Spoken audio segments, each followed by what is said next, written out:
My philosophical approach is you don't chase money. You do what you like to do. You do a good job, money will follow. In this world, nothing remains stagnant. You have to either grow or you go down. So I need to keep them all going. You cannot be successful overnight. It takes time. You may have failures, but you have to get up and run again.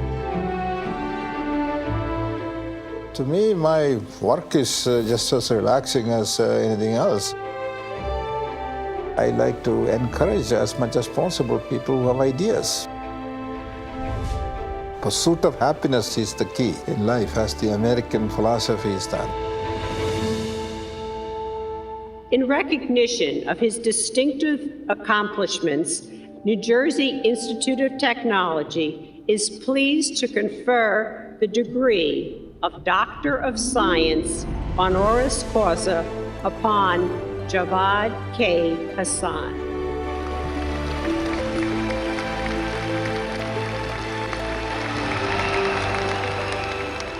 Mr. Hasan is probably the most original character that I've ever come across in my life. He's very thoughtful, he's very patient, he's very savvy and cunning. Chairman is one of the most unique and most interesting entrepreneurs that I've come across. His energy is just infectious. His business is his hobby. He's doing exactly what he wants to do and what he likes to do.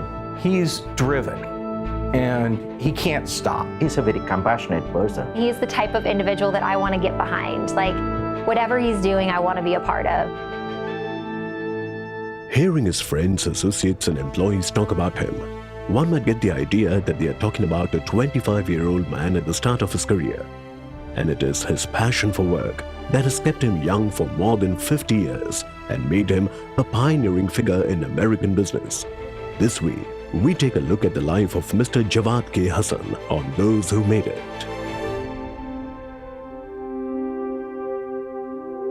You have to be passionate about whatever you want to do. You have to be patient and you have to have partners. You have to be persistence and perseverance. Those are the 5 P's of life.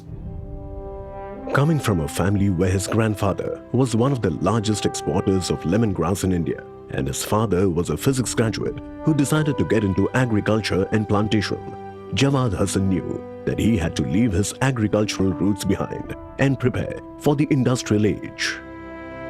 I thought that the world is moving from an agricultural society to an industrial society. And I thought it's time to move from that era. So that is why I'm successful in the industrial age to the extent that I am in the United States.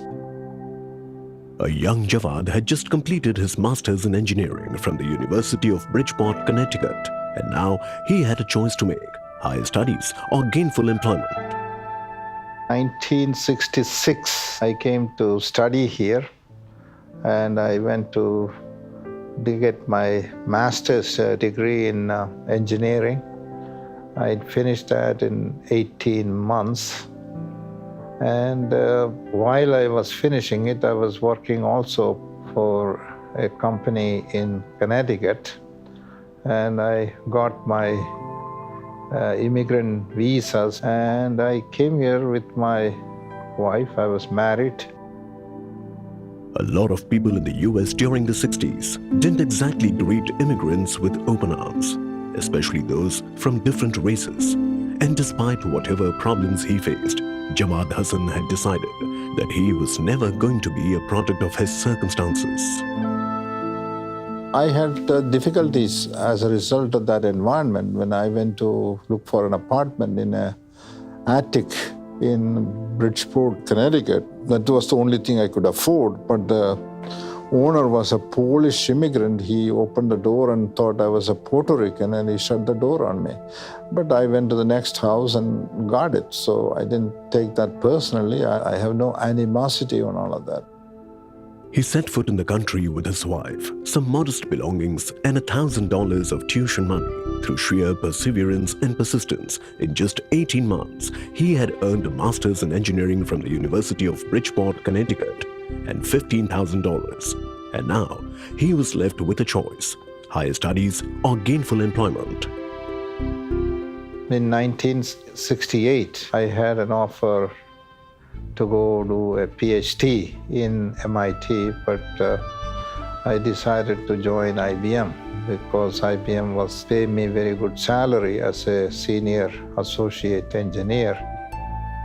Before the birth of tech giants like Apple and Intel, Jawad Hasan went to work for IBM, and before he turned 30, he had more than 20 patents in semiconductors to his name. So from there, in 10 years, I became the head of the whole semiconductor laboratory in East Fishkill. They had almost 2,000 engineers, PhDs and all from all over United States. There was many Indian people there with Indian origin, with PhD background, but I was the only fellow who came all the way up to the executive ranks of IBM. Then the IBM company thought I was one of the talented people, so they moved me to their world headquarters in Armonk, and I was the corporate head of engineering and technology worldwide, where I had a bigger view of the IBM company at the time was the dominant company in the technology field. After achieving success in IBM, Jawad moved on to a lesser-known company at a better position and started working on an exciting technology. AMP is a Fortune 500 company, offered me the job as a corporate head of engineering technology worldwide to diversify their business from connectors to fiber optics. So I thought that was an exciting new field. I was the head of their global business, built that to about $1 billion business. Always an innovator, Jawad had a deep dislike towards the idea of doing things the way they've always been done. Well, my first meeting with him, I was a young engineer at a very conservative company, and he came in kind of to disrupt the company and change things. I started giving a presentation. I got to slide 1, and he immediately wanted to take the conversation in a different direction. I insisted on following my own track, and he got kind of frustrated with me. I learned right then and there that he had his own way of doing things, his own thought process. Towards the end of the 20th century, Jawad decided that after 30 years of corporate experience and having achieved massive success, it was time to move on. 1998, I decided to retire. Instead of playing golf all day long, I thought I'll do something more creative and fully occupy my brain. That's the primary reason for being an entrepreneurial thing. Started my own small enterprises, and today it's 18 years later, we are doing reasonably well. When they climb a mountain and get to the top, assuming they get to the top, they stop and they enjoy the view, but with him, he gets to the top of the mountain and all he can see is the next mountain to climb. He's always moving forward and always looking forward to that next accomplishment. I was 58 years old, started all these companies. The first I started SFO Technology in India, which is the engineering, manufacturing, software services company. That became reasonably successful. I had about 1,500 people in Trivandrum, in the Technopark. We recently sold that for $100 million. When it came to business, he had a wonderful philosophy. Apart from building the new, why not improve on the existing? And that is where the Statue of Liberty philosophy comes in. His Statue of Liberty strategy says, give me your tired, your poor, your huddled masses yearning to be free. And that was his strategy, to collect the tired and poor businesses and rejuvenate them within that company, which he did very successfully. AM Communications in Philadelphia, when the internet bubble burst, that went down. So I bought it back and regrouped it as AM Communications. Started a fiber optic company called Opterna, which is today reasonably successful, which makes all the products for the FiOS program of Verizon. We have Opterna in Europe, doing well. Opterna in Middle East, reasonably well. We have Opterna in Tunisia, which manufactures products for Orange in France. We have more products and services and offerings than a company of our size would typically have, and we do business in more places than a company of our size typically would. So, and that's what keeps it interesting.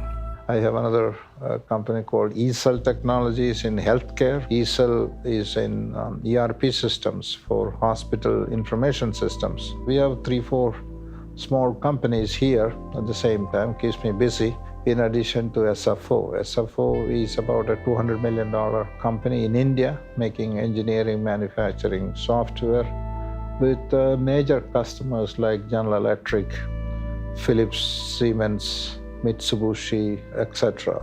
We have a real estate company called Nest Infratech. We have a fast-moving consumer goods business.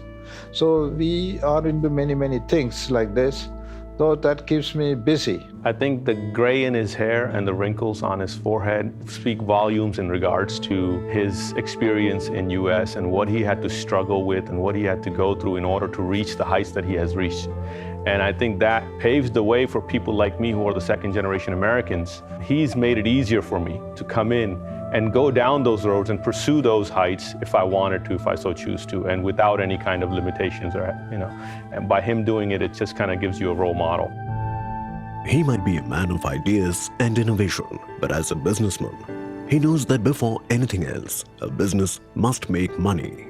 So a business, if it is not generating cash, it cannot be successful. The way I say it is not a technology-rich company, but a rich technology company. So that's the way I run my business. If you don't have that as a business leader, it doesn't matter how robust your technology is, it will fail.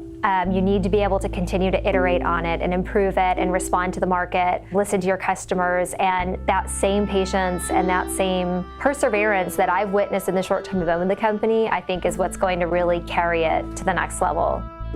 Being a consistent innovator, Mr. Hasan knows that the easiest way to get left behind is to stand still. And that is why he's always interested in a new idea, no matter where it comes from. I think innovation and creativity is the fundamental essence of human life, just like breathing, let me say. If you don't innovate, you disappear. A Generation X laboratory where I hire about 20 young people below 25, young guys, various types, artists, writers, journalists, engineers, software guys, put together a team and create things which are moonshots. Think out of the box, see what happens, and review which of them could be successful. If they are successful, we support that and make it more successful. I think his pure love for technology and his just, you can see the spark in his eye when you talk about new technology, when you talk about new innovative stuff that's going on, and he just cannot get himself out of that mold, even though he's sitting in the chairman's seat. And I think it's just the technology and the innovativeness in the markets that are driving him. His commitment to really listening to new ideas and listening to new people will continue to ensure that anything he's involved in will be at the forefront of the technology industry. On any given day, if there are not 4 to 5 people walking in here with ideas and he's entertaining all of those people, it's a slow day then. People who want to step out and do something different, fine, help them out. After achieving such high levels of success, Jawad decided to give back to the society, especially in his home state of Kerala. But once again, he decided to do things differently. Rather than share the fruits of his success with those in need, he decided to help them sow their own seeds. Foundation is not to give away money to people. That is like giving a fish to somebody who's hungry. But you give a fishing rod, he can go fish and make some food with it. So it's sustainable.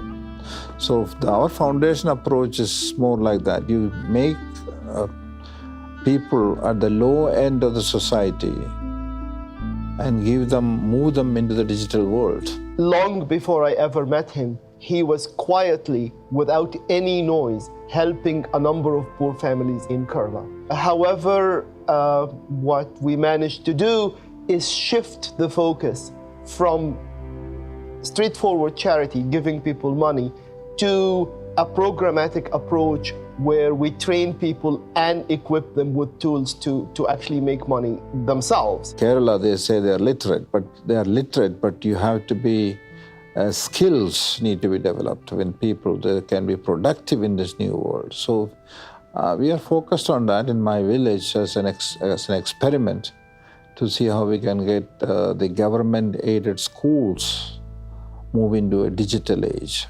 Introducing poor women in Kerala to the computer and the basics of it, teaching them how to use the internet to find jobs, to manage disease. So technology is simply a recurring theme in all the programs we do. Mr. Hasan believes that programs should have a tangible result in terms of improving the quality of life of poor people. Being a man of science has not prevented him from appreciating the arts. His fortune has afforded him the luxury of collecting art and artifacts from all across the world. I have been collecting little bits and pieces for the last 40, 50 years. I go to these auctions and find things interesting, such as these paintings that you see around here, Picasso, Monet, Chagall, Degas, Renoir, etc. His interest in art is not limited to collecting paintings. There was a time when he himself had picked up the brush. If I didn't start the entrepreneurial thing, maybe I thought of becoming artist, creating some paintings. I had this crazy idea, but I never pursued it. Maybe one of these days I'll do that.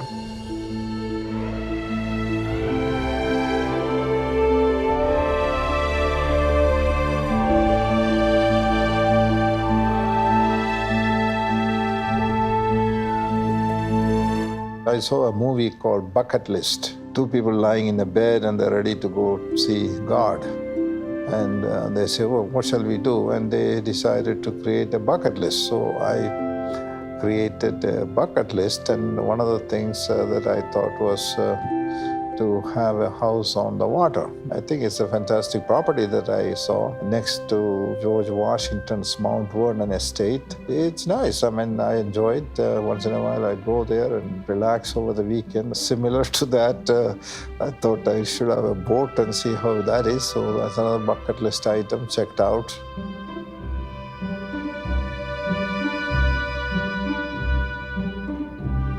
Bucket list, I keep it empty all the time because I'm ready to, when Mr. God recalls, ready to go. I have two daughters. Both of them are very successful. They don't need any support from me. I'm pretty contented. I don't have any items on the bucket list right now. It is said that when a student is ready, the teacher appears. And Jawad Hasan has always been a student, learning from everywhere and everyone. And it was fitting that he was awarded a doctorate by the New Jersey Institute of Technology and was asked to deliver the convocation address at the graduation ceremony in 2012. My advice is never give up. Never give up your dreams and be prepared to take risks even though you may have setbacks in life. Persist and persevere till your dream is realized. Overcome difficulties that you will indeed face in your journey without fear of failure. You will indeed succeed. Thank you very much. Good luck to all of you and all the best. Thank you. Thank you very much. Jawad Hasan never waited for opportunity to come knocking. He went from door to door looking for it. And no matter what happened, he always tried harder and kept knocking because he knew that the disappointment of a door that doesn't open is nothing compared to the regret of the door you never knocked on. And with the success that he has achieved, he is now opening doors for those with talent and ideas. Jawad Hasan is living proof that if you persevere and persist, in the end, you will prevail. Catch us next week at the same time on Those Who Made It, only on ZTV.